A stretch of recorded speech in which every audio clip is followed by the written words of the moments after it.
नमस्कार मित्रांनो, गुंतता हृदय तुझ्या सवे भाग 21 मध्ये तुम्हा सर्वांचं स्वागत आहे.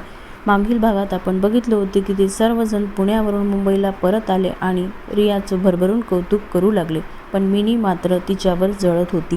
आता पुढे एक व्यक्ती फोनवर बोलत असतो. अरे ये, आज काम झालं पाहिजे. समोरील व्यक्ती, हो बॉस. फोनवरील व्यक्ती, काम नीट करायचं हां. टेकडीवाल्या मंदिराजवळ येणार तो, त्याच्यापर्यंत बरोबर माल पोहोचायला पाहिजे. काही गडबड करायची नाही हां, नाहीतर भाई आपल्याला जिवंत नाही सोडणार, समजलं.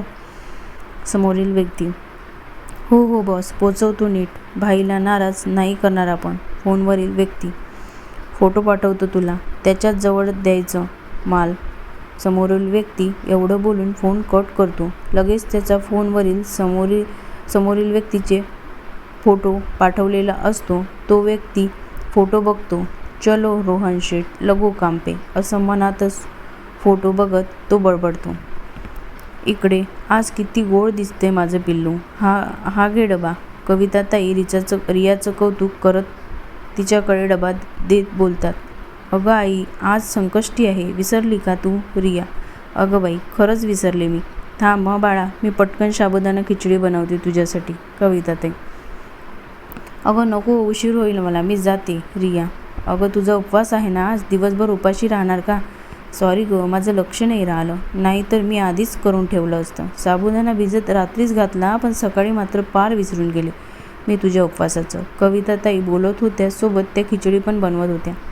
अगं आई, नको घेऊ इतकं टेन्शन. एक दिवस कडक उपवास माझ्या बाप्पासाठी, तसंही रात्री पोटभर जेवणारच की मी.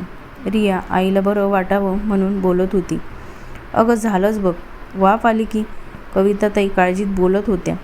अगं मी निघते, मला मंदिरात पण जायचं आहे. उगाच लेट झालं तर मॅनेजर काव काव करेल नुसतं, असं म्हणून ती घराबाहेर पडते. अगं ये पोरी, ऐक जरा, थोडं खाऊन घे गं, उगाच चक्कर बिक्कर यायची नाही तर. कविताताई काळजीत बोलत असतात तोपर्यंत रिया निघून पण गेलेली असते. काय झालं आई, सकाळी सकाळी का ओरडते आहेस. मोना डोळे चोळत किचनमध्ये येत बोलते. ओरडत नाही आहे गं, तुझी दिदू काही न खाताच गेली बघ आज, डबा पण नाही नेला. त्यात तिचा उपवास आहे आज, मग बाहेरचं पण काही खाणार नाही.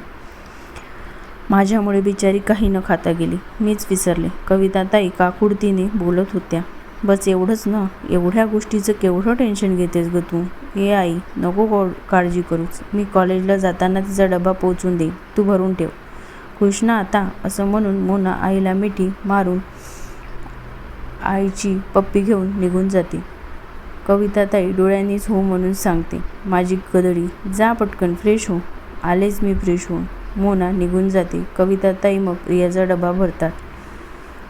आजच्या भागात इथेच थांबूया. उद्याच्या भागात काय होणार हे जाणून घेण्यासाठी ऐकत राहा गुंतता हृदय तुझ्या सवे. Bye, take care, see you in the next.